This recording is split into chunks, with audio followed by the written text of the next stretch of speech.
Hello बच्चों, स्वागत है आपका अपने YouTube चैनल गुड स्टडी गुरु में। कैसे हैं आप लोग? मस्त? आप मस्त हो, मैं भी मस्त। हमारा चल रहा था क्लास 10th का मैथमेटिक्स। ठीक है, मैथमेटिक्स में मैं आप लोगों को 1.1 एक्सरसाइज फिनिश करा चुका हूं और 1.2 हमारी स्टार्ट हो चुकी है। मैंने आप लोगों को कल एक लेक्चर प्रोवाइड कराया था, लेक्चर नंबर 5, जिसमें मैंने आप लोगों को बताया था √5 एक अपरिमेय संख्या है, सिद्ध किया था उसको। ठीक है, क्वेश्चन नंबर 1 था वो 1.2 का। ठीक है, आज हम जो करने जा रहे हैं क्वेश्चन नंबर 2 है हमारा। ठीक है, जो कि इस तरीके से सिद्ध कीजिए कि 3 + 2 √5 एक अपरिमेय संख्या है। बिल्कुल उसी तरीके से करेंगे, थोड़ा सा लैंग्वेज का फर्क आएगा और कुछ नहीं है। ठीक है, इसको आप सेकंड टाइप नाम दे सकते हैं, उसको फर्स्ट टाइप नाम दे सकते हैं। ठीक है भाई, तो इसमें भी आपको करना क्या है, वीडियो को फुल वॉच करना है, जिससे कि आपके अच्छी समझ में आ जाए। ठीक है, तो देखिएगा, स्टार्ट करते हैं क्वेश्चन को। ठीक है, कुछ भी नहीं है। सबसे पहले वही एक लाइन लिखनी है, मैंने जो कहा था मैंने आपसे, माना 3 + 2 √5 एक अपरिमेय संख्या है, सॉरी परिमेय संख्या है, परिमेय संख्या है। इतनी लाइन लिखनी है। इस लाइन को ऐसे याद रखो जैसे तुम्हारा नाम, अगर ये वाले सवाल आप लोगों को करने हैं तो। ठीक है भाई, अब जब परिमेय संख्या है तो परिमेय संख्या का प्रॉपर्टी भी हमको लिखना पड़ेगा। तो पहले संख्या लिखेंगे 3 + 2 √5। ठीक है भाई, बराबर में परिमेय संख्या का क्या मतलब होता है, जो P/Q के फॉर्म में होते हैं। तो P/Q फॉर्म लिख लो या फिर A/B लिख लो, बात एक ही है।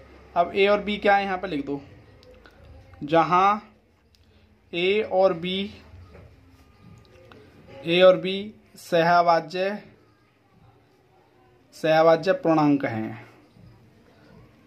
हैं। आप इतना भी लिख सकते हैं कि केवल पूर्णांक है। ठीक है भाई, कोई दिक्कत नहीं है, लेकिन जितना ज़्यादा अच्छा लिखोगे आप, मतलब जितना लिखोगे रिटेन में, तो उतने अच्छे आपको नंबर मिलेंगे। ठीक है, B = 0 तथा B = 0, इसका क्या मतलब हुआ? ठीक है, देखो भाई, सहअभाज्य, अब बात हमारे सामने एक और खड़ी होगी कि सहअभाज्य पूर्णांक क्या होता है, जिसके केवल सिर्फ एक कॉमन गुणनखंड होता है, उसे हम सहअभाज्य पूर्णांक कहते हैं। ठीक है भाई, अब B = 0 का क्या मतलब है? B = 0 का मतलब है कि अगर यहाँ पे B रख दिया हमने तो ये अनंत हो जाएगा। सॉरी, B की जगह पे 0 रख दिया तो क्या हो जाएगा? अनंत हो जाएगा, और फिर इसको सॉल्व करना एकदम इम्पॉसिबल हो जाएगा। तो इसीलिए यहाँ पे B की जगह पे 0 नहीं होना चाहिए। ठीक है, हाँ जी। अब देखो आगे बढ़ते हैं। ठीक है, अब इसको 3 को इधर ले जाएंगे इसके पास, तो ये लिख देंगे 2 √5 बराबर A/B -3। माइनस का क्यों? क्योंकि ये प्लस का था, इधर जाएगा, पक्षांतर करेंगे तो माइनस का हो जाएगा। ये आपको बात पता होनी चाहिए। ठीक है भाई, अब देखो आगे करना क्या है आपको, कुछ भी नहीं करना है, नॉर्मल है बिल्कुल एकदम। ठीक है, अब इसको तो जैसा था वैसा लिख देंगे। ठीक है, अब ये जो है हमारा, ये इसका एलसीएम लेंगे, तो इसके नीचे 1 मान के B एलसीएम आ गया हमारा। क्या आ गया? B एलसीएम आ गया। ठीक है, कोई दिक्कत नहीं होनी चाहिए आप लोगों को। ठीक है, अब देखो आगे, B हमारा क्या आ गया? एलसीएम। तो B एकम B, तो ऊपर गुणा करेंगे तो A आएगा, और B 1 का भाग B में करेंगे तो B आएगा, 3B आ जाएगा। ये क्या आ जाएगा? 3B। अब ये 2 जो है ना, 2 ये हमें हटाना पड़ेगा। 2 क्या करना पड़ेगा? हटाना पड़ेगा हमें। ठीक है, तो √5 एलोन कर दिया एकदम, और 2 इसके अपॉन बन जाएगा। तो A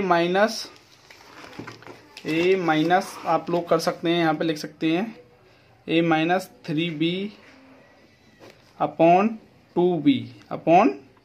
ठीक है भाई, कोई दिक्कत नहीं है ना, यहाँ पे ये 2B है। ठीक है, अब हमें क्या करना है, यहाँ पे ये परिमेय संख्या है। ये परिमेय संख्या क्यों है? क्योंकि इसमें A और B पूर्णांक है। क्या है? A और B पूर्णांक है। जब ये परिमेय संख्या है तो ये भी परिमेय संख्या है। लेकिन हमने कल क्या पढ़ा था भाई, कि ये तो अपरिमेय संख्या है, हमने कल सिद्ध किया था, क्वेश्चन नंबर 1 में है। ठीक है, तो ये बात क्या हुई? गलत सिद्ध हुई। ठीक है, हमारी जो परिकल्पना है वो गलत सिद्ध हुई है। ठीक है, तो ये कैसी संख्या है? हमारी अपरिमेय संख्या है। ये कैसी संख्या है? अपरिमेय संख्या है। ठीक है, तो यही बात हम यहाँ स्टेटमेंट में लिख देंगे, इसी बात को। ठीक है, देखो आगे मैं लिखता हूं। अब देखो, मैं आप लोगों को उसी बात को जो मैंने अभी आपको बताई उसी को लैंग्वेज में लिख देता हूं, क्योंकि A और B पूर्णांक है, ये हमने पहले ही पढ़ लिया था ऊपर। ठीक है भाई, पूर्णांक है। ठीक है, जिनका केवल एक कॉमन गुणनखंड है। अतः संख्या A - 2B एक परिमेय संख्या होगी, क्योंकि परिमेय संख्या की पहचान है A और B पूर्णांक हो, तो ऊपर हमने अभी बता दिया था तुमको। ठीक है, इसीलिए संख्या क्या होगी? परिमेय संख्या होगी। और जब ये परिमेय संख्या होगी हमारी, तो √5 भी परिमेय संख्या होगी। क्यों? क्योंकि ये इसके बराबर ही तो है, ये इसके बराबर है, ये इसके बराबर है। जब ये परिमेय संख्या तो ये भी परिमेय संख्या होगी, ठीक है, जो कि असत्य है। क्यों असत्य है भाई? ये हमने कल सीखा था क्वेश्चन नंबर 1 में, ठीक है भाई, अपरिमेय संख्या होती है, तो इसीलिए हमारी कल्पना गलत सिद्ध होती है। अतः यह संख्या कैसी हुई? 3 + 2√5 एक अपरिमेय संख्या होगी, ठीक है। एक बार मैं शुरू से समझाता हूं आपको। देखो, सिद्ध कीजिए कि 3 + 2√5 एक अपरिमेय संख्या है। ये पूछा गया है, क्वेश्चन है आपका, ठीक है। तो आपको एक सीधी और प्यारी सी लाइन लिखनी है सबसे पहले, जो कि रट लेनी है एकदम, ठीक है। माना 3 + 2√5 एक परिमेय संख्या है, ठीक है। क्योंकि ये सवाल जो हम विरोधोक्ति विधि से कर रहे हैं, मतलब कॉन्ट्रडिक्शन मेथड से कर रहे हैं, तो इसीलिए इसके विपरीत चलना है। अपरिमेय कह रहा है तो परिमेय लिखना है हमको। बात समझ में आई? परिमेय क्यों लिखा गया है यहाँ पे? क्योंकि ये सवाल जो कर रहे हैं हम विरोधोक्ति विधि से कर रहे हैं। कौन सी विधि से? विरोधोक्ति विधि से, ठीक है। अब देखिएगा, ये जब परिमेय है तो परिमेय की पहचान हमको पता है कि P/Q के फॉर्म में होता है, तो P/Q के फॉर्म में हमने लिख दिया। अब ये लिख दिया। अब यहाँ पे A और B सहभाज्य पूर्णांक है। कैसे हैं? सहभाज्य पूर्णांक है, तथा B = 0 है। सहभाज्य पूर्णांक मैंने आपको बता दिया क्या होता है, जिनका सिर्फ और सिर्फ कॉमन गुणनखंड 1 होता है, ठीक है।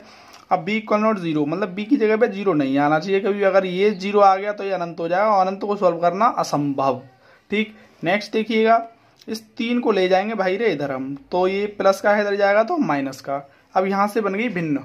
क्या बन गई? भिन्न, ठीक है। अब भिन्न को सॉल्व करेंगे हम। देखो, एलसीएम ले लिया b, ठीक है। इसका भाग करेंगे b का, b एकम b, तो एक बार गया 1 का गुणा ऊपर, तो a Ekam a, minus minus 1 का इसमें भाग करेंगे, b बार जाएगा, b का गुणा 3 में करेंगे तो 3b आ जाएगा, ठीक। अब ये √5 हमको एलोन करना है, अकेला करना है, तो 2 को इसके अपॉन में ले जाएंगे, नीचे पक्षांतर हो जाएगा ये, तो 2 आ गया 2b, ठीक है। अब हमने एक बात देखी यहाँ से सीखी थी कि ये बन गई हमारी कैसी? परिमेय संख्या। क्यों बन गई? क्योंकि भाई A और B पूर्णांक है, पूर्णांक की पहचान क्या आती है? जो परिमेय संख्या होती है वे पूर्णांक होती है, ठीक है, जिनमें तथा अतः संख्या A - 3 एक 2b परिमेय संख्या होगी। जब ये परिमेय संख्या होगी तो ये भी परिमेय संख्या ही होगी, ये बात आपको पता है, ठीक है, क्योंकि ये दोनों एक दूसरे के बराबर हैं, ठीक है भाई। अब देखो आगे, इसीलिए √5 भी एक परिमेय संख्या होगी, यही वाली बात लिख रही है, मतलब जो कि असत्य है। असत्य क्यों? क्योंकि कल हमने सिद्ध किया था √5 एक क्या है? अपरिमेय संख्या है, क्वेश्चन नंबर 1 में, ठीक है। हम जानते हैं कि √5 एक अपरिमेय संख्या होती है, इसीलिए हमारी कल्पना गलत सिद्ध होती है, जो हमारी सोच थी वो गलत सिद्ध होती है, या हमने जो भी काम किया वो गलत सिद्ध होता है। अतः 3 + 2√5 एक अपरिमेय संख्या होगी, ठीक है। उम्मीद करता हूं आप लोगों को समझ में आया होगा। अगर नहीं आया है तो आप लोग वीडियो को दोबारा देख लीजिएगा, पक्का 100% आप लोगों की समझ में आ जाएगा, ठीक है। आप थोड़ी सी लैंग्वेज भी लिख सकते हैं लास्ट में, ठीक है, जरूरी नहीं है इतनी लिखें, ठीक है, हाँ, लेकिन करें पूरा सवाल, ठीक है। हाँ, जितनी आप स्पष्ट तरीके से लिखेंगे उतने ही अच्छे आपको नंबर मिलेंगे, मार्क्स मिलेंगे, ठीक है। आप सोच रहे हैं मैं शॉर्ट मार दूंगा, तो शॉर्ट ही नंबर मिलेंगे आप लोगों को, ठीक है। पूरा पढ़िएगा, कंसेप्ट पढ़िए, आया कहाँ से, तभी आप लोगों को क्लियर होगी, वरना आप रटेंगे क्वेश्चन को, ठीक है। मोस्टली इन क्वेश्चनों को बच्चा रटता है, ठीक है, तो रटना नहीं है। अगर वीडियो पसंद आई है तो लाइक कीजिएगा, कमेंट कीजिएगा, शेयर कीजिएगा। Thanks for the watching this video.